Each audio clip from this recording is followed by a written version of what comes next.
If history had a most likely to cause trouble award, Odysseus would have won it hands down. He wasn't the strongest Greek warrior. That was Achilles. He wasn't the most handsome. That was Paris, though Paris also had the personality of a damp sandal. Odysseus's weapon was his brain. He was clever, cunning, and just a little too proud of it. Born as the king of Ithaca, a rocky little island that was more goats than glory, Odysseus grew up with a knack for solving problems. He could talk his way out of anything, invent tricks that baffled enemies, and charm allies with speeches that sounded wise, even when they were mostly nonsense. He was the kind of man who could convince you to lend him your boat, your sword, and your lunch, and you'd thank him for the privilege. But cleverness is a double-edged sword. The gods of Greece loved bold warriors who charged headfirst into battle. They were less fond of mortals who thought too much, who schemed, who bragged about their own brilliance. Odysseus's wit made him famous, but it also made him a target. And so, when the great war at Troy began, Odysseus was dragged into it, reluctantly, cleverly, and with a plan already brewing in his mind. He would become one of the most important figures in the war, not because of his muscles, but because of his imagination. This is the story of Odysseus, the man who tricked Troy, angered gods, wandered seas, and took 20 years to get home. It is a tale of battles, monsters, temptations, and one very patient wife, told slowly, with all the boring details historians adore, so that by the time he finally reaches Ithaca, you'll be asleep, dreaming of donkeys hauling blocks of stone. And hey, if you enjoyed this sleepy start, don't forget to like, subscribe, and let me know in the comments where you're watching from. Bonus points if you're tuning in from somewhere Odysseus probably got lost, like near a whirlpool or inside a giant's cave. Wars are rarely born from logic. They are born from pride, jealousy, and the occasional beauty contest. The Trojan War began with all three. It started when three goddesses, Hera, queen of the gods, Athena, goddess of wisdom and war, and Aphrodite, goddess of love, quarreled over who was the fairest. Their argument escalated until they demanded a mortal judge. The unlucky volunteer was Paris, Prince of Troy, a man known more for his charm than his wisdom. Each goddess offered him a bribe. Hera promised power, Athena promised unmatched wisdom and victory in battle, and Aphrodite promised the love of the most beautiful woman in the world. Paris, being Paris, chose Aphrodite. The prize was Helen of Sparta, whose beauty was said to launch 1,000 ships. The problem was that Helen was already married to King Menelaus. When Paris whisked her away to Troy, Menelaus was outraged. He called upon his brother Agamemnon, king of Mycenae, and together they rallied the Greek world to sail across the Aegean and reclaim Helen. The call to arms reached every corner of Greece. Heroes gathered: Achilles, the greatest warrior; Ajax, towering and fierce; Nestor, wise and old; and Odysseus, clever and reluctant. Odysseus had tried to avoid joining the war. He pretended to be insane, plowing his fields with salt instead of seed, hoping to be dismissed as unfit for battle. But Palamedes, another clever Greek, exposed the trick by placing Odysseus's infant son Telemachus in front of the plow. Odysseus swerved to avoid harming his child, proving his sanity. His fate was sealed. He would join the war. The fleets assembled, a sight so vast that poets claimed the sea itself trembled under the weight of their ships. Thousands of warriors, kings, and soldiers prepared to cross the waters to Troy. The drums of war echoed, sails billowed, and the gods watched with amusement, knowing this war would be no quick skirmish. For Odysseus, this was the beginning of a journey that would stretch far beyond Troy's walls. He was not the strongest, nor the most famous, but his cunning would shape the war in ways no one could predict. The war of Troy had begun, not with swords, but with vanity, promises, and one very bad decision at a divine beauty pageant. The Trojan War dragged on for 10 long years. 10 years of battles, duels, speeches, and endless waiting.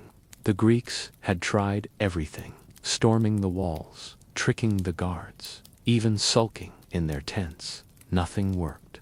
Troy's walls were too strong, its defenders too stubborn, and its gods too loyal.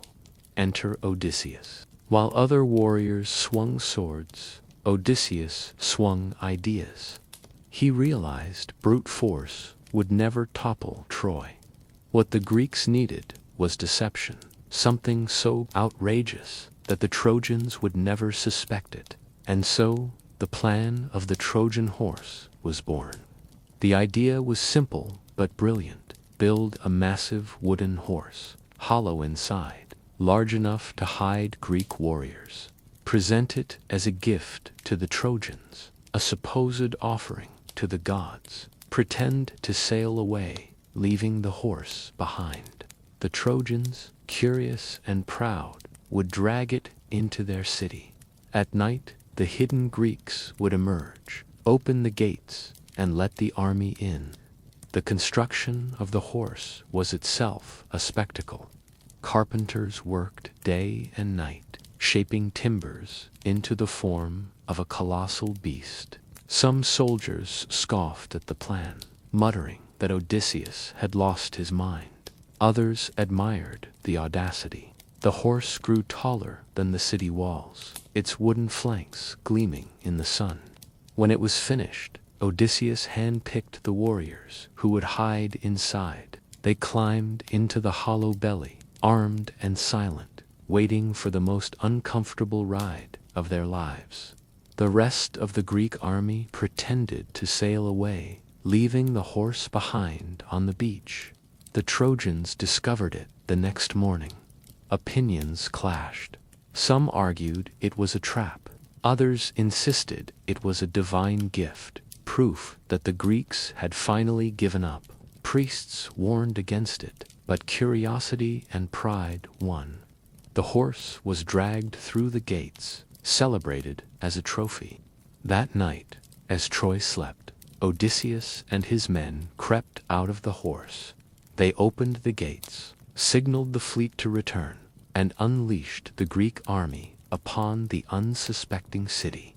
Fires blazed, swords clashed, and Troy fell at last. The Trojan horse became the most famous trick in history, a symbol of cunning triumph over brute strength. And at its heart was Odysseus, the man whose cleverness ended a decade of war. The night Troy fell was not a sudden collapse, but the slow unraveling of a city that had believed itself invincible. For 10 years, its walls had stood firm against Greek assaults. Its defenders had fought bravely, its princes had dueled with legends, and its gods had offered protection. Yet all of that strength was undone, not by force, but by a trick, the wooden horse, conceived by Odysseus. When the Trojans dragged the massive horse into their city, they celebrated as if the war was over.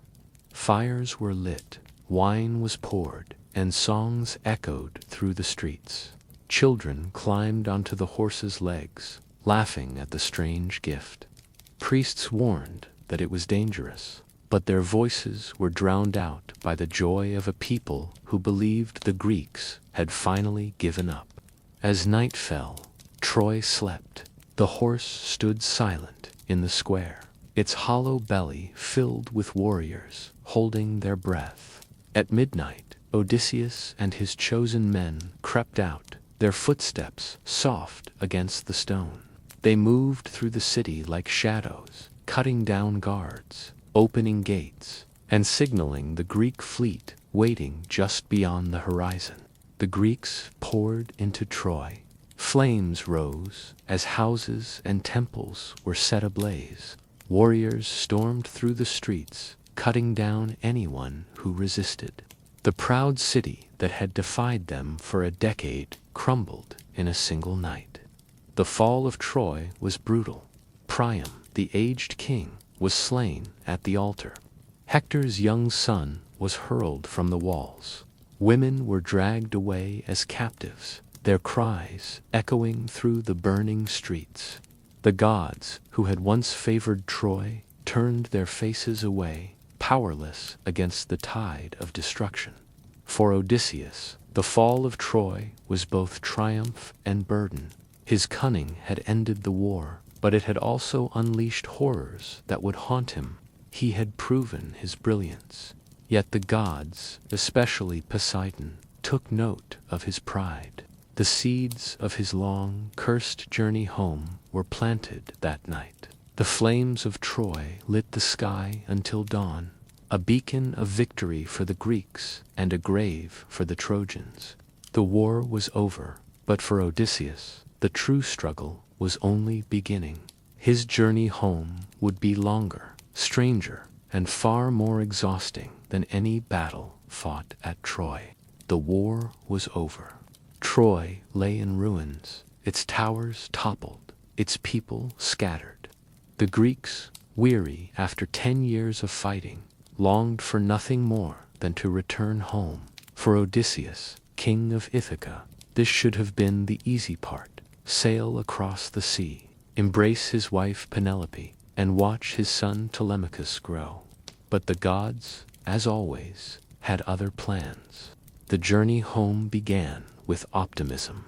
The ships were repaired, the sails raised, and the men sang songs of victory as they pushed off from the Trojan shore. The sea glittered under the sun, promising swift passage. Yet beneath those waves lurked Poseidon's wrath, and above them the gods debated Odysseus's fate. His cleverness had won the war, but his pride, especially his taunting of Polyphemus, the Cyclops, had earned him enemies among the immortals. The fleet moved slowly, weighed down not just by supplies, but by memories. Each man carried scars, both visible and hidden. Some dreamed of their families, others feared what awaited them. Odysseus himself was restless. He had seen too much, tricked too many, and knew that the gods rarely let mortals leave their games unscathed. The first days of sailing were uneventful, almost peaceful. The men feasted on what little remained from Troy, told stories of battles, and laughed at their own misfortunes. But soon the winds shifted, and the journey began to twist into something far stranger than war. For Odysseus, the voyage home would not be a straight line. It would be a labyrinth of islands, monsters, temptations, and curses. Each stop would test his wit, his patience, and his will to survive. The long journey home was not a return. It was another Odyssey, one that would stretch for 10 more years and leave him more weary than any battlefield ever had. The sea was wide, the gods were watching, and Odysseus's story was only beginning. Odysseus's fleet had barely left Troy when they made their first mistake. Victory had made the men restless, greedy, and overconfident. Instead of sailing straight home, they stopped at Ismarus, the land of the Chicanas, a people allied with Troy. At first, things went well. The Greeks raided the town, seized treasure, and celebrated with wine. Odysseus, cautious as ever, urged his men to leave quickly before reinforcements arrived.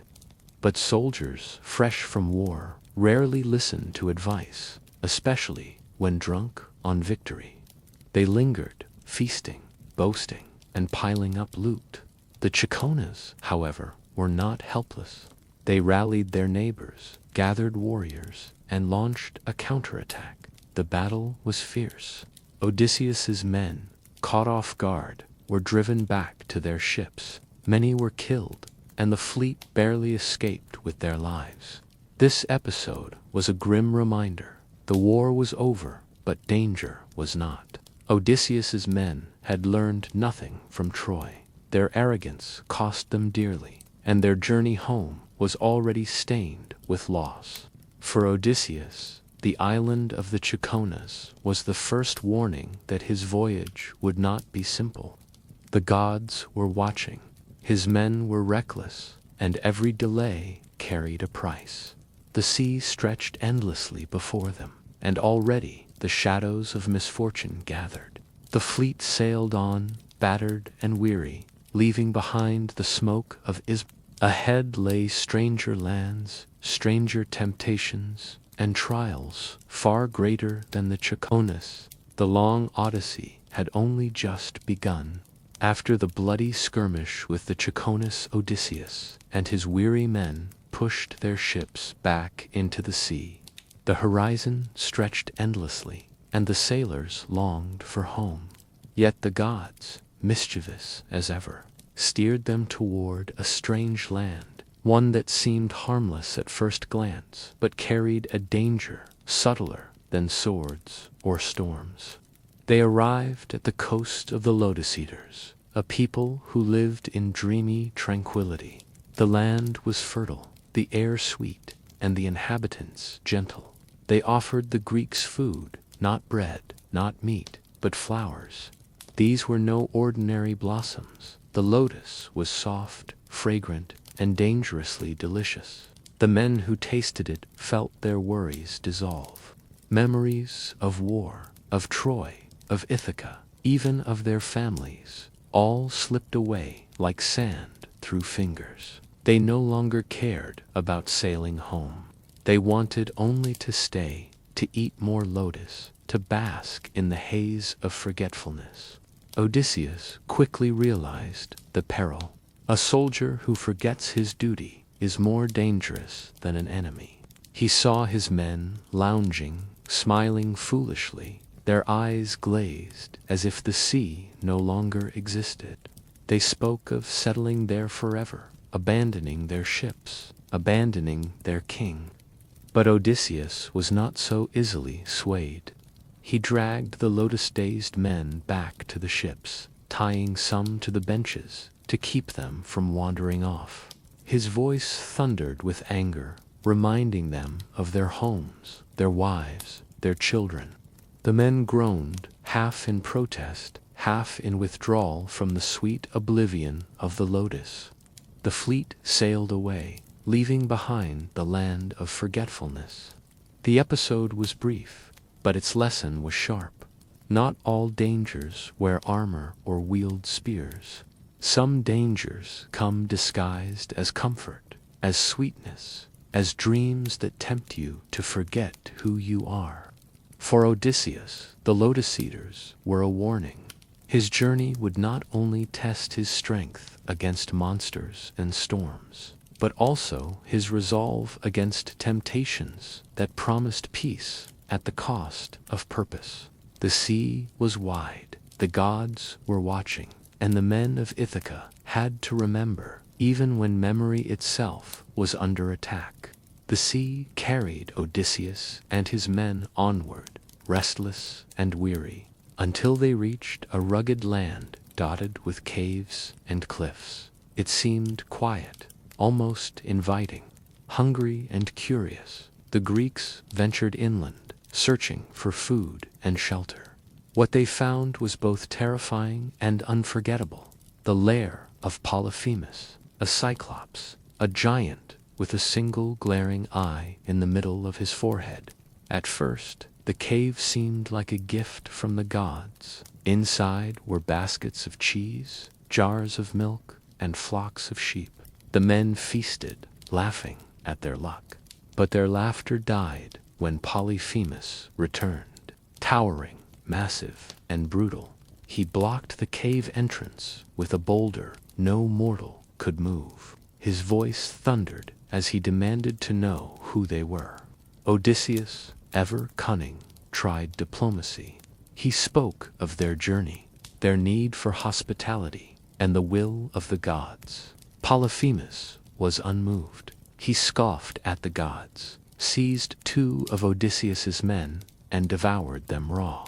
The horror was immediate. The Greeks were trapped, helpless, and at the mercy of a giant who saw them not as guests but as food. Days passed in terror. Each morning Polyphemus ate more men. Odysseus knew they could not overpower him. The giant was too strong, and the boulder too heavy. Escape required wit, not force, and so he devised a plan. He offered Polyphemus wine, strong and sweet. The Cyclops drank greedily, his single eye drooping as drunkenness overtook him. When asked his name, Odysseus replied, "Nobody." Amused, Polyphemus promised to eat him last. Soon, the giant collapsed in a drunken stupor. Seizing the moment, Odysseus and his men sharpened a wooden stake, heated it in the fire, and drove it into Polyphemus's eye. The cave shook with his roar. Blind and furious, Polyphemus stumbled, calling for help. Other Cyclopes rushed to his aid, but when he cried, "Nobody has hurt me," they laughed and left him alone. The next morning, Odysseus tied his men beneath the bellies of sheep. As Polyphemus let his flock out, he felt only their backs, unaware of the men hidden below. Odysseus himself clung to the largest ram, slipping past the blinded giant. The Greeks fled to their ships, hearts pounding with relief. But Odysseus, proud and reckless, could not resist taunting Polyphemus. He shouted his real name across the waves, boasting of his victory. Polyphemus, enraged, prayed to his father Poseidon, god of the sea, to curse Odysseus's journey. That single boast sealed Odysseus's fate. His cleverness had saved his men, but his pride had doomed them to years of wandering. The curse of Poseidon would haunt every wave, every storm, every island that lay ahead. The Cyclops episode was more than a tale of survival. It was a lesson in hubris. Odysseus had proven his wit, but he had also revealed his flaw, the need to be remembered, to be admired, even at the cost of angering the gods. And so the ships sailed on, carrying men who had escaped the cave but not the curse. The sea was wide, the gods were watching, and Poseidon's wrath had only just begun.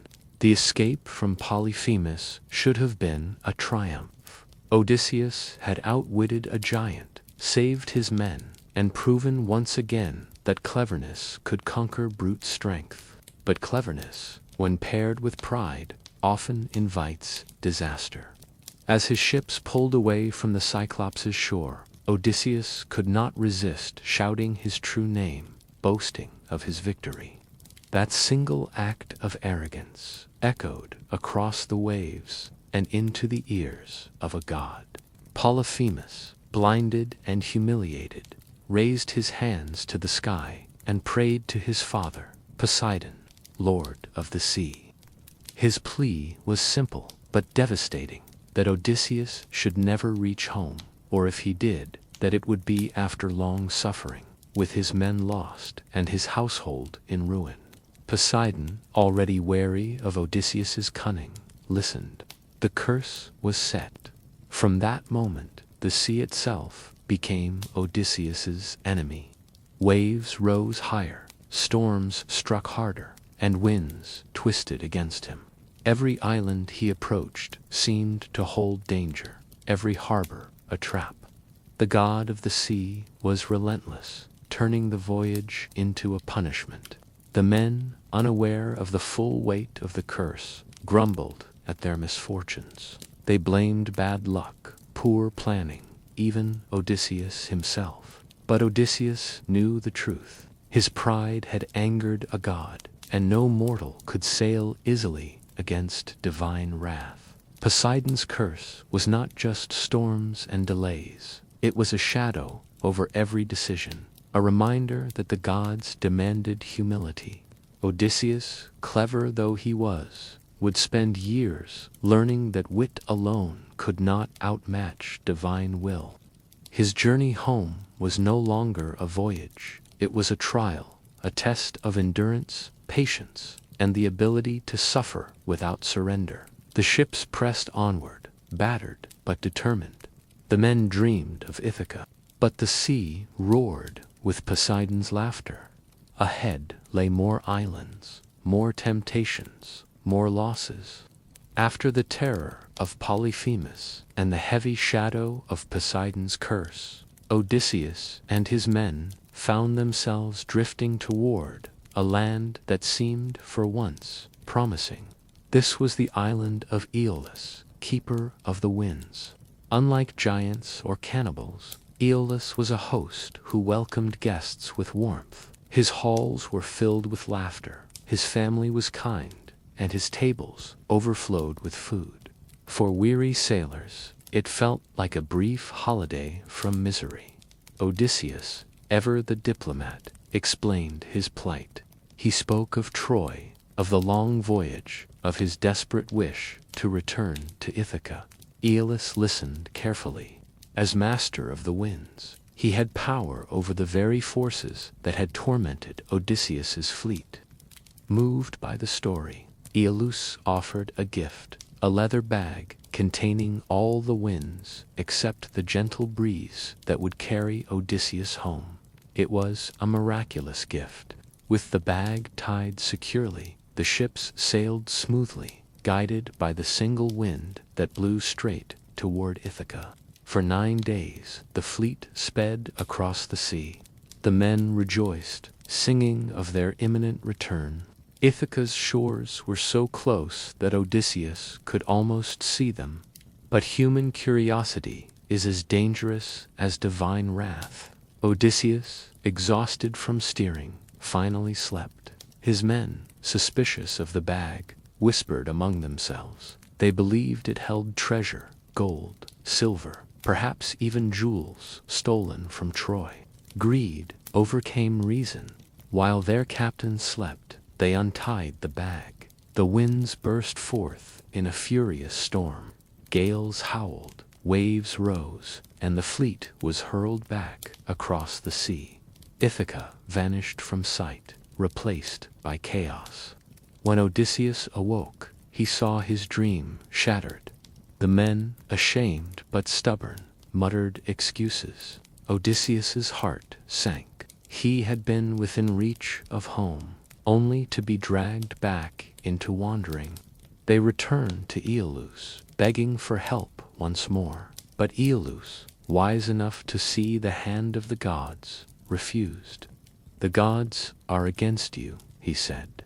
"I cannot aid a man cursed by them." With that, Odysseus was sent away. His hope dimmed, his journey lengthened. The Bag of Winds became one of the most bitter episodes of the Odyssey.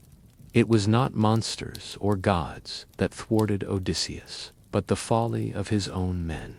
Their greed and mistrust turned salvation into disaster. For Odysseus, it was a reminder that leadership meant not only outwitting enemies, but also enduring the failings of friends. The ships sailed on, battered by storms, their course uncertain. Ahead lay darker trials, lands of giants, enchantresses, and shadows of the dead. The sea carried Odysseus and his dwindling fleet onward, battered by storms and cursed by Poseidon. Hope flickered faintly among the men. Perhaps the next land would offer rest, food, and safety. But the gods, ever fond of cruel surprises, steered them toward one of the darkest episodes of the Odyssey, the land of the Lastrygonians. At first glance, the harbor seemed inviting. High cliffs rose on either side, enclosing a narrow bay where the ships could anchor. The men sighed with relief, believing they had found shelter. Odysseus, cautious, as always, kept his own vessel outside the harbor, tethered to the open sea. This decision would prove to be the difference between survival and destruction. The Greeks sent scouts inland. They discovered a land inhabited not by ordinary people, but by giants, the Laestrygonians, towering, brutal, and hungry. These creatures were no mere curiosities. They were cannibals, eager for fresh meat. The scouts were seized, devoured, and the alarm spread too late. The Laestrygonians descended upon the harbor with terrifying force. They hurled massive boulders from the cliffs, smashing ships to splinters. Spears, the size of tree trunks, skewered men where they stood. The narrow bay became a death trap, the ships unable to maneuver, the sailors unable to escape. Odysseus, watching from the open sea, saw the horror unfold. His heart sank as one by one his ships were destroyed, his men slaughtered, their cries echoing against the cliffs. He cut his ropes, shouted for his crew to row, and fled with the single ship that had remained outside the harbor. The attack of the Laestrygonians was catastrophic. From a proud fleet of many vessels, Odysseus was left with only one. Hundreds of men had been lost in a single day, their bodies swallowed by the sea or the jaws of giants. The Odyssey, already cursed, now carried the weight of near total ruin. For Odysseus, the lesson was bitter. Caution had saved him, but leadership could not protect those who ignored danger. The gods had stripped him of his fleet, leaving him with a handful of survivors and a ship that seemed too small to carry the burden of his fate. The sea stretched before them, emptier than ever. The men rowed in silence, haunted by the screams of their comrades. Ahead lay more trials, more temptations, more losses. The Odyssey was narrowing, the circle of survivors shrinking, and Odysseus's path home growing darker with each passing wave. After the horror of the Laestrygonians, Odysseus's fleet was reduced to a single ship. The men rowed in silence, haunted by the screams of their comrades and the sight of shattered vessels sinking into the sea. Their hearts were heavy, their bodies weary, and their hope fragile. Yet the Odyssey pressed onward, carrying them to a place both perilous and strangely alluring. The island of Ea, home of Circe, the enchantress. The island seemed peaceful at first. Lush forests stretched across the land, birds sang sweetly, and smoke rose from a distant hall. Odysseus sent a group of men to explore, led by his trusted officer Eurylochus. They approached the hall and found Circe, a woman of dazzling beauty, weaving at her loom. She welcomed them warmly, offering food and drink. The men, hungry and tired, accepted without hesitation, but Circe was no ordinary hostess. The food was laced with enchantment, the wine steeped in sorcery. As the men ate, their bodies twisted, their voices shrank, and their forms changed. In moments, they were transformed into pigs, snorting and squealing, trapped in the bodies of beasts. Circe laughed softly, her magic complete. Eurylochus, who had wisely stayed outside, fled back to Odysseus with the dreadful news.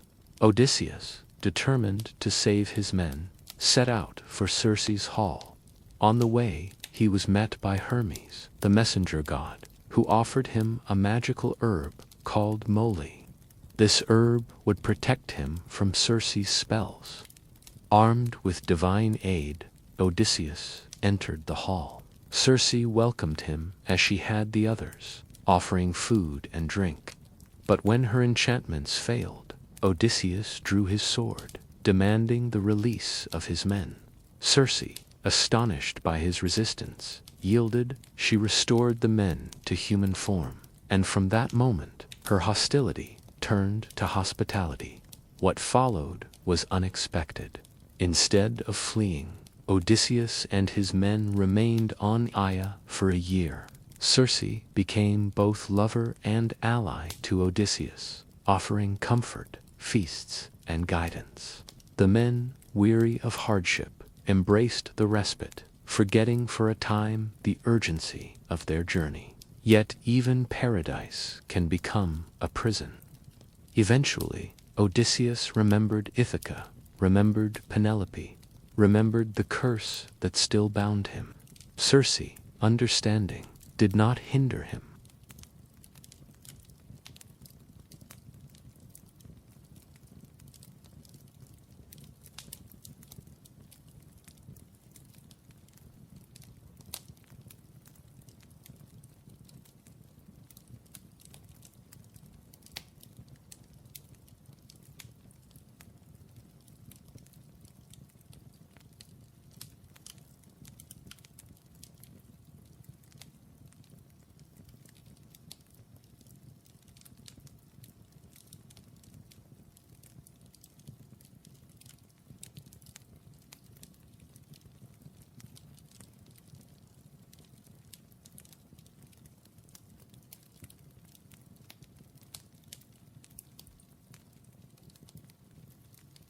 Leaving Circe's enchanted island was not easy. For a year, Odysseus and his men had lived in comfort, feasting and resting, their wounds soothed by the sorceress's hospitality. Yet Ithaca, still called Circe, herself reminded Odysseus that his path home required something far darker than rest. A descent into the land of the dead. The task was grim. To learn how to appease the gods and finally return home, Odysseus needed to consult the spirit of Tiresias, the blind prophet. But Tiresias dwelled not among the living, but in the shadowy halls of Hades. Circe instructed Odysseus to sail to the edge of the world, where the rivers of ocean meet the land of night, and there perform a ritual to summon the dead. The journey was heavy with dread. The men rode in silence, their faces pale, their hearts uneasy.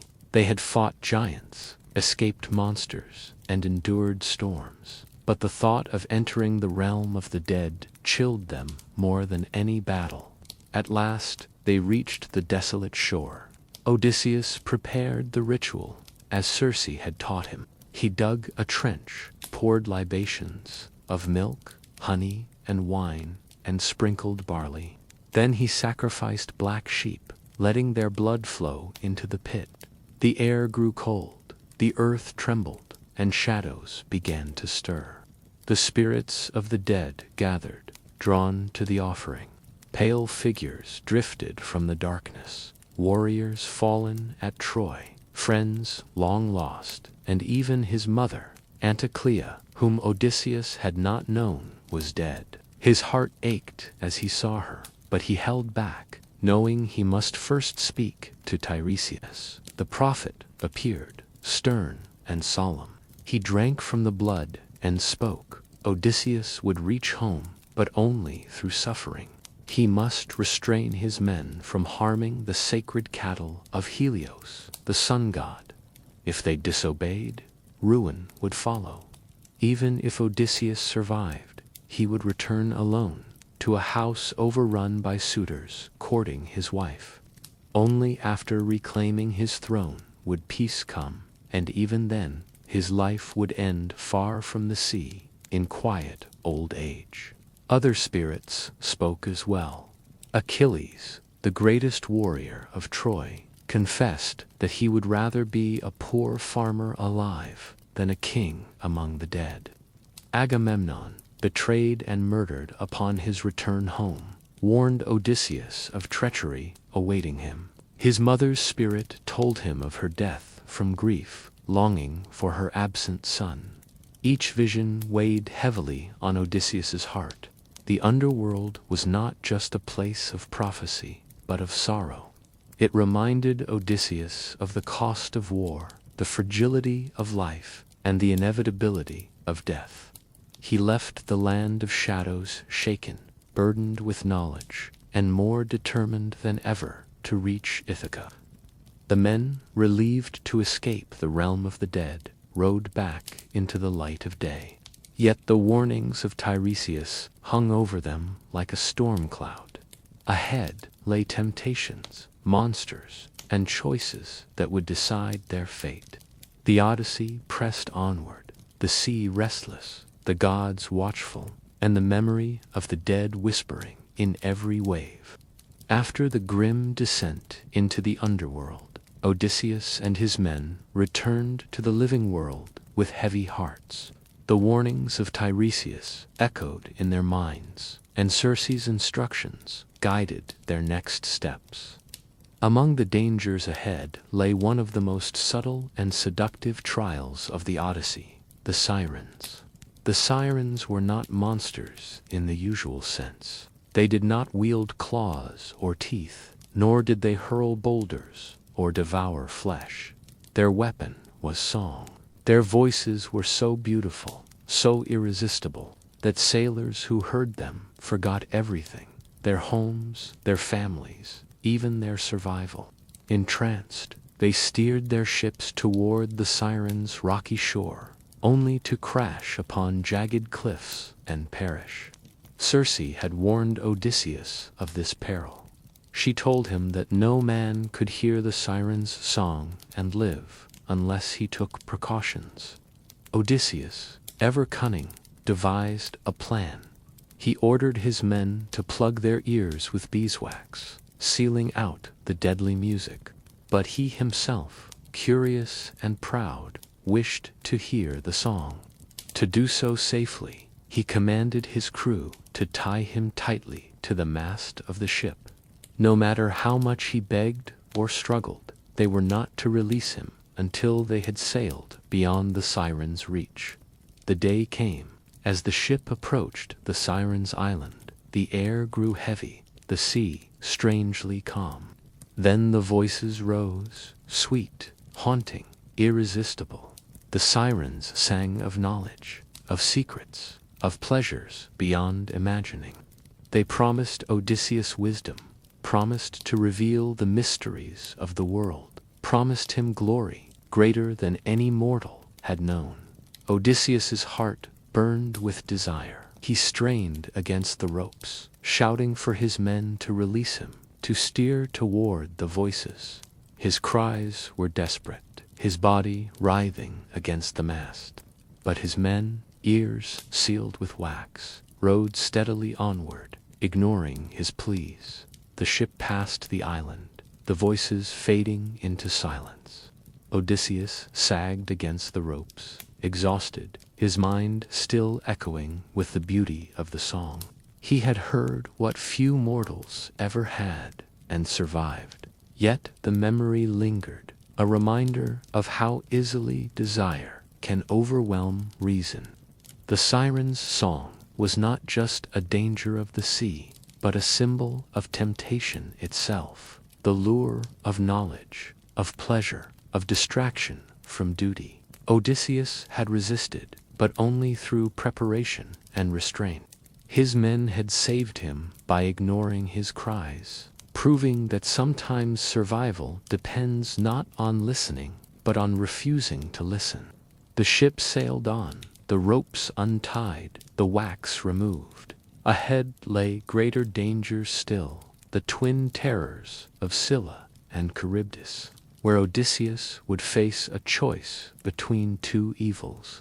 The Odyssey pressed forward, the sea restless, the gods watchful, and the memory of the siren's song lingering like a dream, half forgotten. The warnings of Tiresias and Circe weighed heavily on Odysseus as his ship pressed onward. Ahead lay one of the most dreaded passages in all the seas, a narrow strait where two monstrous forces lurked, each eager to destroy any who dared sail between them.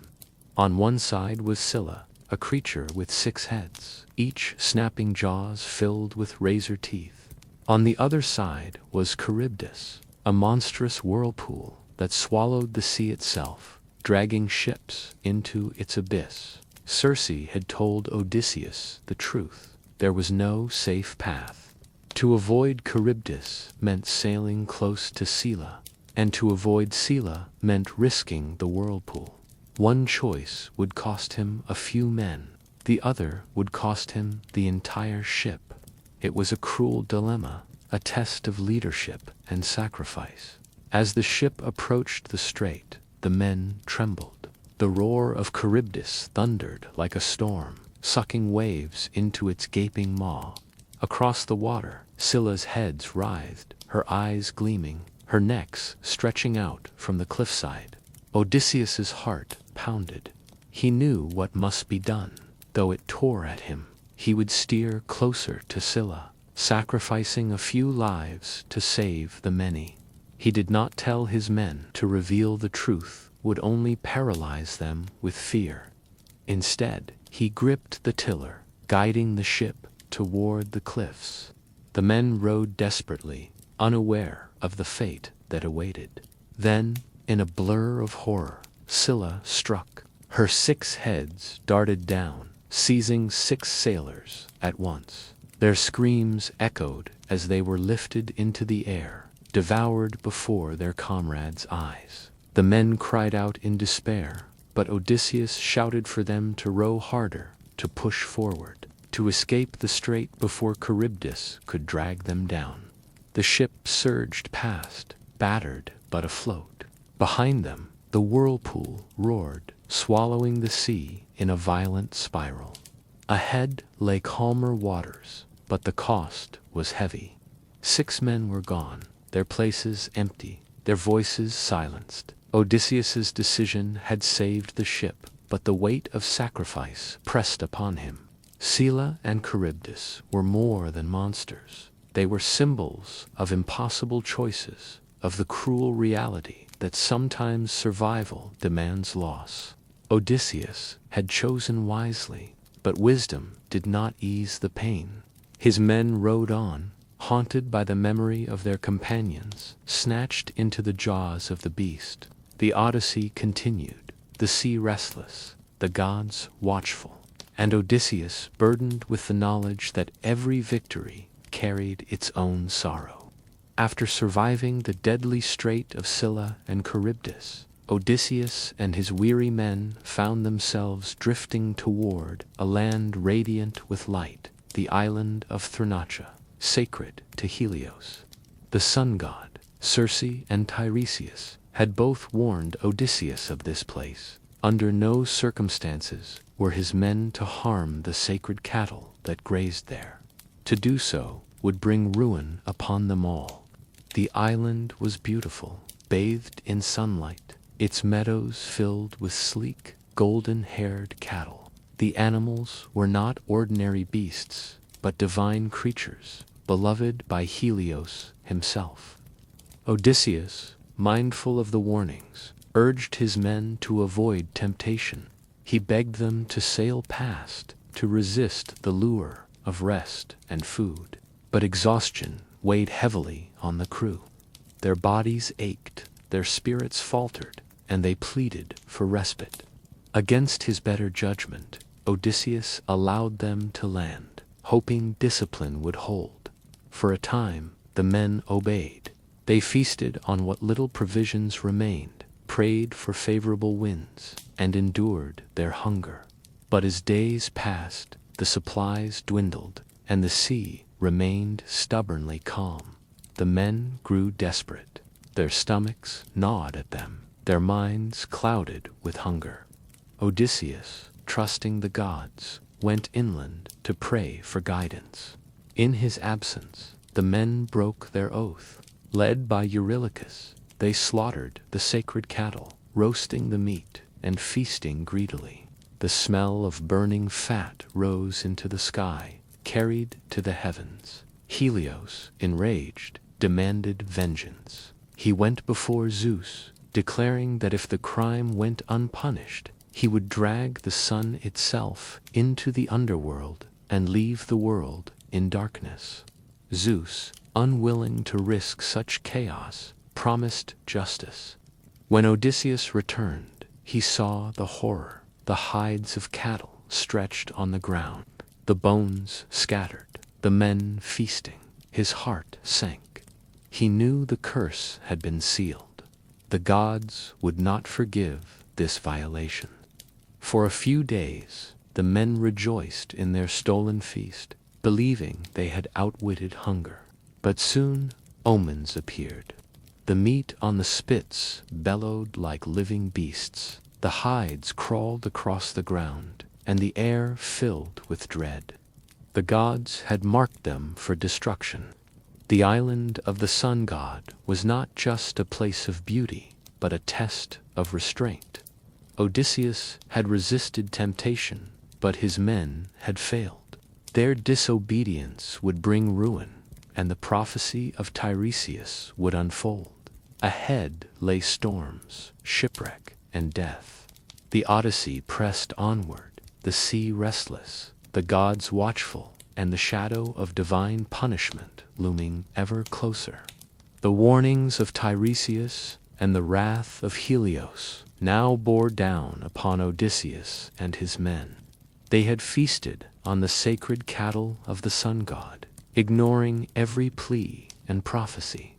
The gods, patient no longer, prepared their punishment. As the ship left Thrinacia, the skies darkened, the sea grew restless, and thunder rolled across the heavens.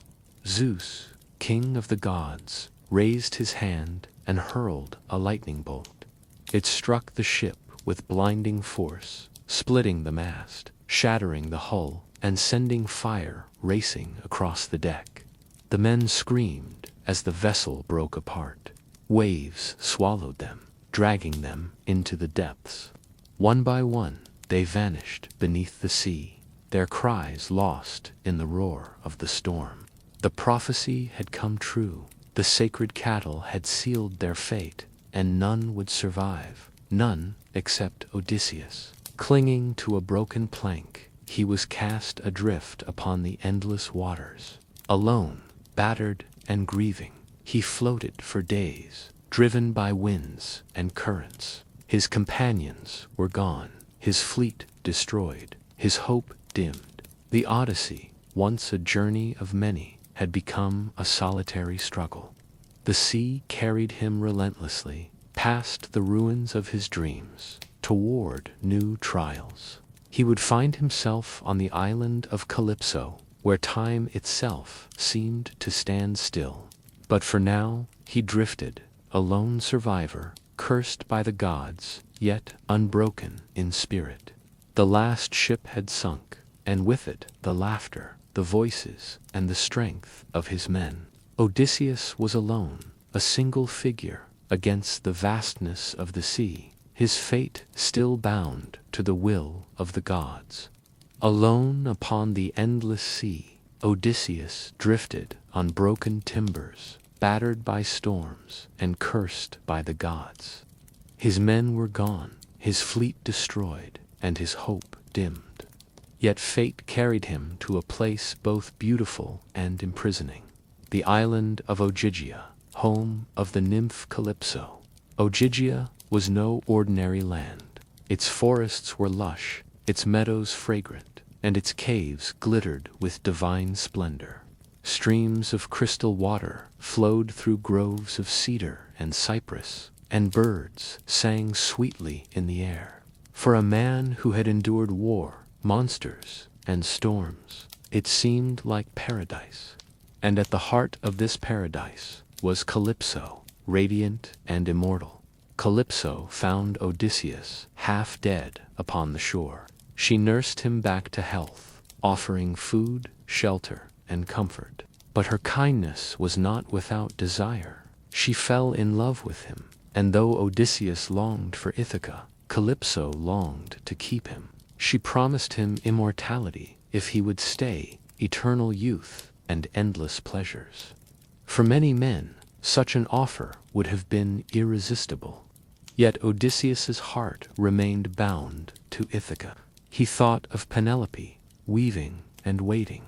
He thought of Telemachus, growing into manhood without his father. He thought of his throne, his people, his home. Immortality meant nothing if it meant forgetting who he was. Still, the gods allowed no escape. Poseidon's curse lingered, and Odysseus remained trapped on Ogygia. Days turned into months, months into years. 7 long years he lived on the island, torn between comfort and longing. Calypso's love was genuine, her beauty undeniable, but her embrace was a prison. Odysseus spent his days wandering the shore, gazing at the horizon, weeping for home. His nights were spent in Calypso's halls, where feasts and songs could not drown his sorrow. He was a man caught between 2 worlds, the paradise of the present and the duty of the past. At last, the gods intervened. Athena, ever Odysseus's protector, pleaded with Zeus to release him. Hermes was sent to deliver the command. Calypso must let Odysseus go. The nymph raged, protested, and wept, but she could not defy the will of Olympus. Reluctantly, she gave Odysseus the tools to build a raft, and with heavy heart she watched him sail away. Calypso's island was both sanctuary and prison, a place where Odysseus tasted comfort, yet felt the sharp ache of longing. It was a reminder that even paradise cannot replace home, and that no gift of immortality can outweigh the mortal bonds of love and duty. The raft carried him onward, back into Poseidon's storms, back into the trials of the sea. The Odyssey pressed forward, the gods watchful, and Ithaca still waiting beyond the horizon. After 20 years of war, wandering, and endless trials, Odysseus at last saw the shores of Ithaca. His heart surged with longing, yet caution tempered his joy. The gods had not made his journey easy, and he knew that home itself might hold dangers. The island looked both familiar and strange. Its rocky cliffs, olive groves, and quiet harbors were the same, yet time had passed. Telemachus, once an infant, was now a grown man. Penelope, faithful and patient, still waited. But her halls were overrun by suitors, arrogant men feasting on Odysseus's wealth, pressing her to choose a new husband. Ithaca was his kingdom, but it no longer felt like his. Odysseus did not rush ashore with shouts of triumph. Instead, he listened to Athena, who counseled caution. The goddess disguised him as a beggar, his face lined with age, his clothes ragged, his body bent. In this humble form, he could walk among his people unseen, learning who remained loyal and who had betrayed him. He first sought refuge with Eumaeus, the loyal swineherd. Eumaeus welcomed the disguised Odysseus with kindness, offering food and shelter. Here, Odysseus learned of the suitors' arrogance, their wasteful feasts, and their cruel treatment of servants. His anger burned, but he held it back, waiting for the right moment. Meanwhile, Athena guided Telemachus home from his own journey. Father and son met at last, though at first Telemachus did not recognize the ragged beggar before him. When Athena lifted the disguise, revealing Odysseus's true form, the reunion was filled with awe and emotion. Telemachus embraced his father, and together they began to plan the downfall of the suitors. The return to Ithaca was not the end of Odysseus's trials, but the beginning of his final test. He had survived Troy, monsters, storms, and gods, but now he faced a battle within his own home. To reclaim his throne, he would need cunning, patience, and the strength to strike when the moment was right. Odysseus had come home, but home itself had become a battlefield. At last, the long Odyssey reached its climax. Odysseus, disguised as a beggar, entered his own halls and saw the suitors feasting, mocking, and plotting to take Penelope as their bride. His heart burned with fury, but he held his silence, waiting for the right moment. Penelope, wise and cautious, had devised a test. She declared that she would marry the man who could string Odysseus's great bow and shoot an arrow cleanly through 12 axe heads. The suitors laughed, boasting of their strength. But one by one they failed. The bow was too mighty, the task too great. Then the beggar stepped forward. The suitors jeered, but Penelope watched with quiet hope. Odysseus took the bow, strung it with ease, and sent the arrow flying straight through the axes. In that instant, the disguise fell away. He stood, revealed Odysseus, king of Ithaca, returned at last. Chaos erupted. With Telemachus at his side, Odysseus turned his fury upon the suitors. Arrows flew, swords clashed, and the hall echoed with cries of battle. One by one, the suitors fell, their arrogance repaid with death. When the dust settled, silence filled the room. Ithaca was his again. Penelope, cautious even in joy, tested him once more. She spoke of their marriage bed, carved from a living olive tree, a secret only they shared. Odysseus answered truly, and at last she embraced him.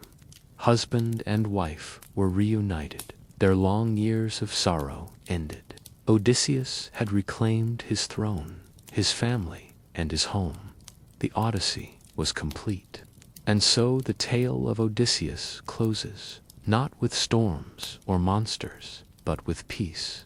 The king rests in his own bed, Penelope by his side, Ithaca safe once more. The gods have tested him, the sea has battered him, but at last he has found rest. The story drifts into silence, like waves fading on the shore. The Odyssey is done, the journey complete, and the weary sailor finally sleeps. Good night.